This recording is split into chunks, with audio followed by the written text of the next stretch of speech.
உங்களுடைய செயல்பாடு கௌரவ விஜயராத் அமைச்சருடைய செயல்பாடு அன்றகுமார திசாநாயக்கருடைய செயல்பாடுகளை கண்டு அதனை கண்டுதான் மக்கள் உங்களுடைய என்பிபி கட்சிக்கு வாக்களித்தார்களே தவிர உங்களை வளைச்சிருக்கிறவருடைய செயல்பாடுகளை அந்த நேரத்தில் கண்டுதான் வாக்களித்தே இருக்க மாட்டார்கள். நேற்று தினம் புள்ளையானை கைது செய்திருக்கிறீர்கள், நாங்கள் வரவேற்கின்றோம். விசாரணையை செய்து அந்த விடயங்களை நீங்கள் முன்னெடுக்க அரசியல் கைதியுடைய விடுதலை பற்றி என்னிடம் கேட்கிறீர்கள் பட்டியலை தர சொல்லி.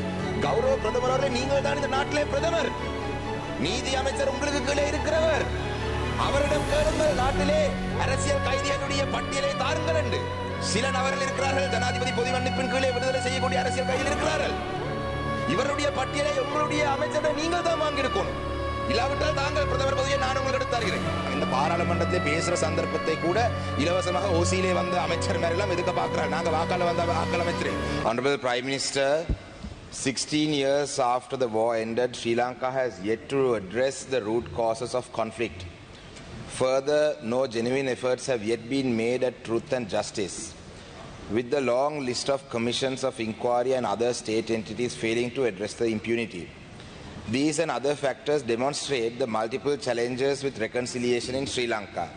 So I would like to raise these questions from the Prime Minister. Number one, what is the government doing to address emblematic cases including massacres that occurred in my district and other areas? What is the government's stance for justice for enforced disappearances? Number three, when does the government plan to release political prisoners? Number four, why is the government using the Prevention of Terrorism Act, the PTA? Will it be repealed? Number five, will the government end land grabs by state actors and others? Number six, what is the timeline for a new constitution? So I'd like to ask these questions from the Honorable Prime Minister. Thank you. Thank you, Honorable Deputy Speaker. Question number one, we are well aware that this country has a history of violence and that atrocities have been committed by all parties who were part of that violence and who were responsible for that violence, wars and conflicts. Any specific complaints that our government has received will be investigated. If the Honourable Member wishes to submit details of any particular emblematic cases he has in mind, we can furnish more specific details. As you know, as the Honourable Member himself mentioned, it is 16 years since 16 years have passed since the war ended. Many governments have been in power subsequent to that. Some who tried to cover up some of the atrocities that were committed, others who actually came into power on the promise of investigation. So we are in the difficult situation of having to investigate cases that have been committed 16 years ago. As you know, then investigations are complex, complicated, and finding evidence is also complicated. However, we are looking at all available evidence. We are looking at ways of gathering more evidence. Currently, our government is pursuing investigations on certain emblematic cases, including the Easter attack and attacks that have been carried out against certain media persons. Question number two, as stated in our manifesto, we agree that families of the disappeared need answers. And we are in the process of strengthening mechanisms such as the Office of the Missing Persons and providing them with adequate resources to enable to carry out its mandate effectively. As mentioned in page 230 of our manifesto, we will investigate enforced disappearances that have taken place throughout the country. Honourable Deputy Speaker, many of our MPs present in Parliament themselves are very aware of what it means to have enforced disappearances taking place within their comrades and within family members. So this is something that is very sensitive to us and which we are very aware of, and we have every intention of ensuring that answers are provided to victims and to family members. But we intend to do it according to due process, which is why we are in the process of strengthening the mechanisms necessary to do so. Question 3, we acknowledge that there has been abuse of power in the past, leading to wrongful charges and even convictions against people who have held different political views to those in power. We do not intend to go down that path ever. If the honourable member can provide case numbers of or any other specific details of people currently being held for their political beliefs, we will provide information regarding their current status and plans for release. 4. We stand by our commitment to repeal the PTA, the Prevention of Terrorism Act. Cabinet has already approved the paper submitted by the Ministry of Justice to appoint a committee to provide recommendations for the repeal of PTA. Given the urgency of this issue, we have instructed the committee to proceed fast and provide a white paper as soon as possible for wider consultations on repealing PTA as well as new legislation for ensuring national security. In the meantime, when dealing with national security, we have no option but to act within the existing laws. Also, I would like to add that there are political parties who have been part of all governments, specifically between 2015 and 2020, who frequently abuse the Prevention of Terrorism Act, but who when they were in power or when they were supportive of such regimes, did not raise these issues. However, we take this quite seriously. It is in our manifesto, and once again, let me repeat, we stand by what is in our manifesto. 5. Once again, we acknowledge that in the past, there were politically motivated land grabs. As stated in our manifesto, page 231, we will not allocate or distribute land with the intention of altering ethnic composition in particular areas. We also acknowledge that past governments have actually started releasing land held by the military. We are also in the process of identifying remaining land that is with the military and land that can be released. And I am tabling more detailed information about the land that has been currently identified for release by our government.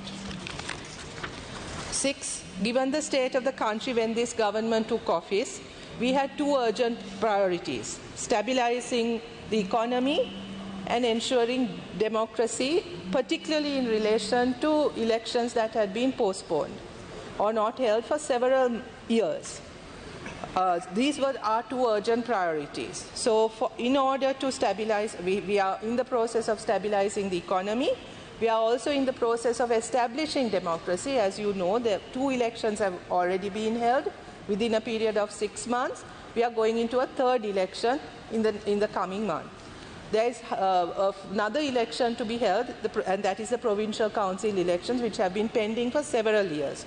Once these are completed, we intend to fulfill our promise in the manifesto and start working on the new constitution. We do not think that this will require a lot of time, since a lot of work has already been done with regard to what needs to go into a new constitution, as well as public consultations that were held with regard to constitutional reform, and we do not intend to reinvent the wheel, but move from what has happened, the work that has already been done inside the parliament as well. So our intention is to do this right, to do this properly, and to do this consultatively, so that all views can be considered when we finally present a new constitution to the country. Thank you. Honourable Rasamanikam, any supplementary questions you may? Honourable Deputy Speaker, I'd like to thank my good friend Honourable Prime Minister for answering these questions, even though I'm not quite satisfied with some of the answers, but I'd like to thank her for answering these without acting like some thugs in her cabinet.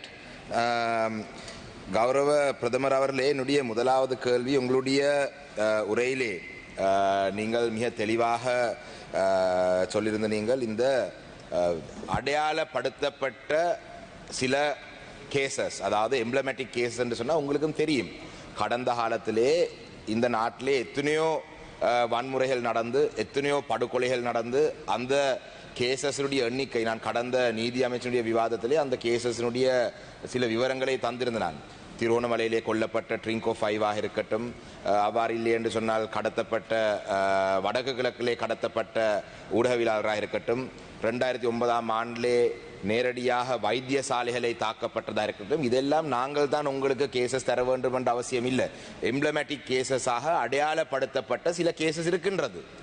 அப்ப எங்களுக்கும் தெரிகின்றது நீங்கள் 2009ஆம் ஆண்டிலே இருந்து 16 வருடங்கள் கடந்து விட்டு அந்த காலப்பகுதியிலே இருந்த ஆட்சியாளர் சம்பந்தமாக இருந்த எல்லா குற்றச்சாட்டுகளையும் உடனடியாக விசாரிக்க முடியாது. அதனால தான் எம்ப்ளமேட்டிக், அதாவது உங்களுக்கு தெரியும், it's emblematic cases are identified because we can't investigate all of them at once.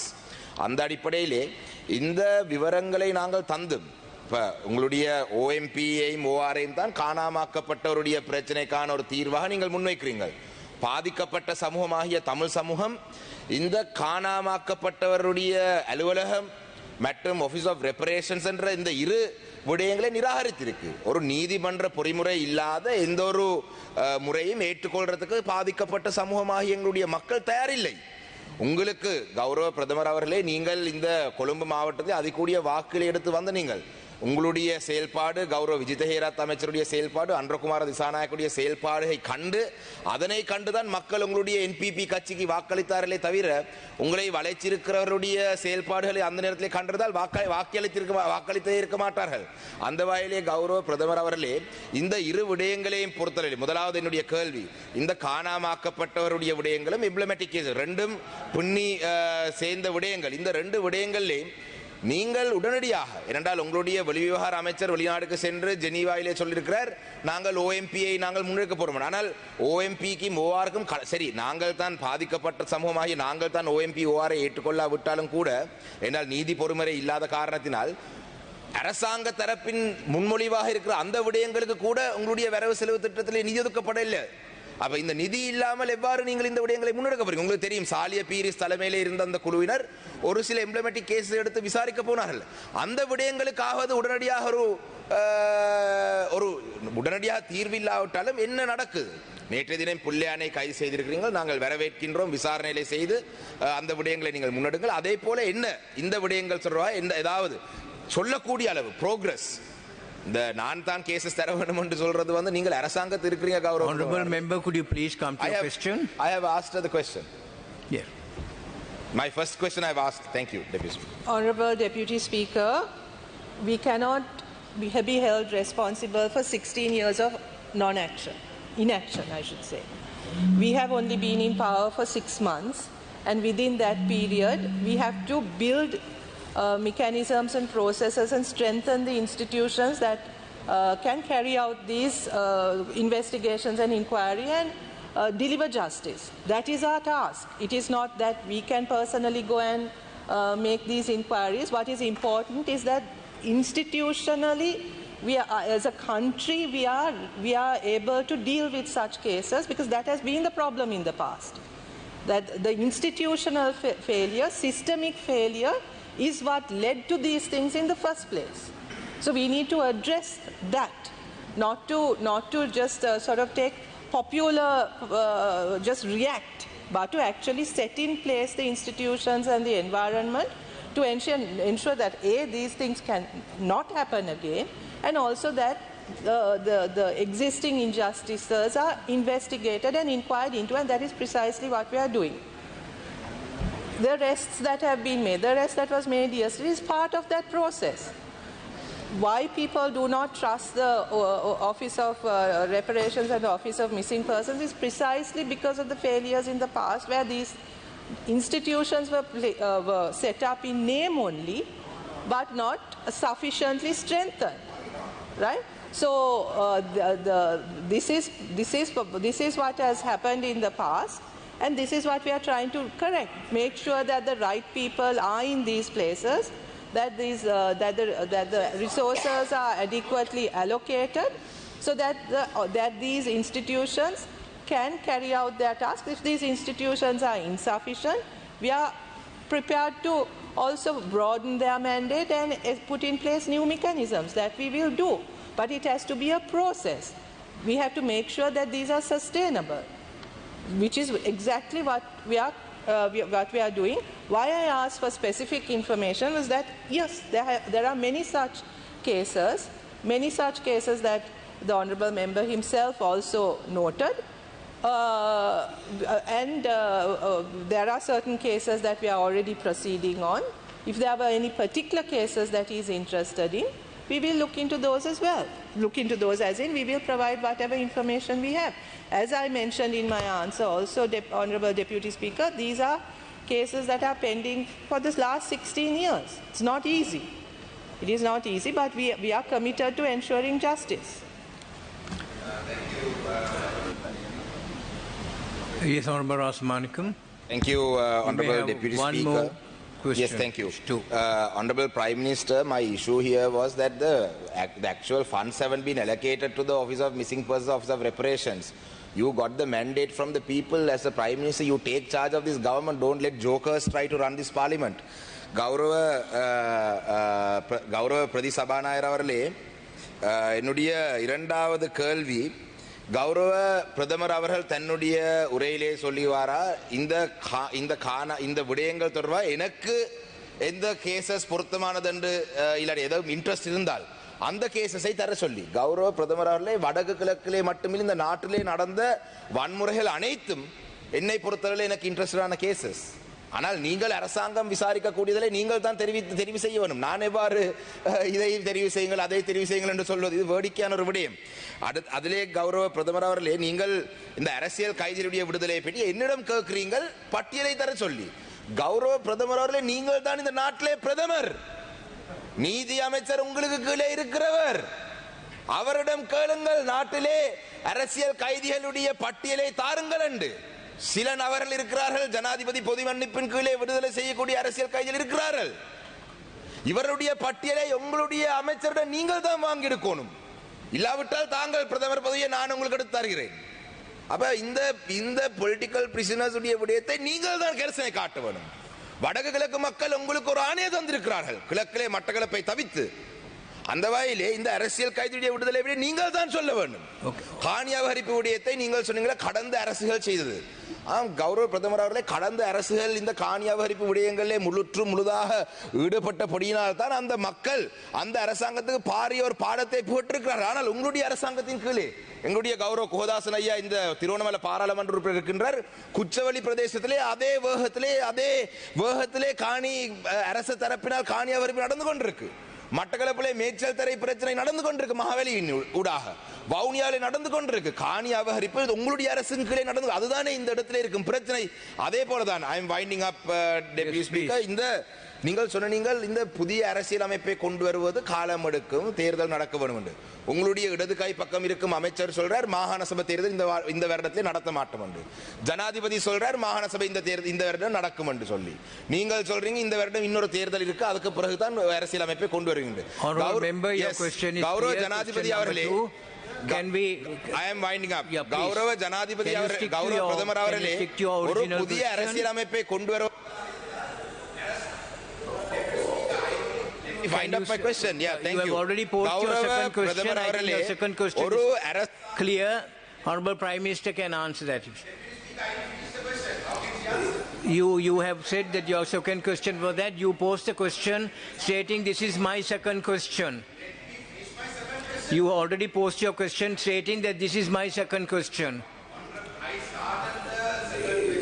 Deputy Speaker, these questions are given to members of parliament. You two post questions for the opposition to be asked from the Prime Minister. It is the responsibility of the Prime Minister to provide the list of missing persons. You have already posted and she can answer that on that, please. I am not being unfair, by the way, Honourable Member. I am being very fair by everybody in this House.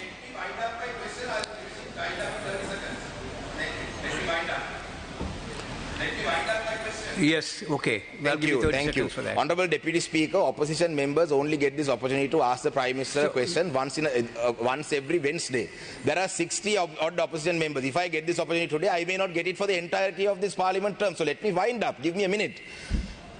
கௌரவ பிரதமர் அவர்களே, என்னுடைய கேள்வி, இந்த அமைச்சர் மேர் ஒரு கதையை சொல்றாங்க. இந்த பாராளுமன்றத்திலே பேசுற சந்தர்ப்பத்தை கூட இலவசமாக ஓசியிலே வந்த அமைச்சர் மேர் எல்லாம் எதுக்க பாக்குறாங்க. நாங்க வாக்காள வந்த வாக்காள அமைச்சரே, அந்த வகையிலே இந்த புதிய அரசியல் அமைப்பை மிக விரைவாக கொண்டு வருவதற்கு, ஏனென்றால் இந்த அரசாங்கத்திலே வரவு செலவு திட்டத்திலே கூட நிதி ஒதுக்கீடு எதுவும் புதிய அரசியல் அமைப்புக்கு இல்லை. இதுதான் என்னுடைய கேள்வி. மிக விரைவாக கொண்டு வருவதற்கு நிதியாவது ஒதுக்குவீங்களான்றதான் என்னுடைய கேள்வி. நன்றி. Honourable Prime Minister. Honourable Deputy Speaker, as I already mentioned in my answer, in my response, we will bring in the new constitution, but I also said what our priorities are this year. We have to hold a provincial council election as well. This has been pending for several years. It is only after that that we can begin proceedings for a new constitution. I have already said that. So, of course, in this budget, we have not allocated funds for the for such a thing, because we still have to hold provincial council elections as well. We see the urgency of this issue. We have every intention of bringing in a new constitution, but the priority, we also have a responsibility for deciding on what our priorities are, and ensuring a democratic environment, ensuring that people are represented even in the current context, is as important as a new constitution. Because this has been deprived, particularly to the people in the north and east, for several years. They have had no representation. So I would imagine that this is also a priority. Also, Honourable Deputy Speaker, I regret the language and the tone with which my Honourable colleague is presenting some of these things. I think we should be able to have a civil engagement here. And not cast. I would respectfully request that aspersions are not cast, that these sort of hints are not passed on various members of our government. This is not necessary. I don't think that is the way in which we should do this. And any unparliamentary language used by members, I think the Speaker has all the right in the world to deal with these matters, as you have dealt. And I request you to deal with this as well, and not allow for this type of language to be used in Parliament. Thank you very much.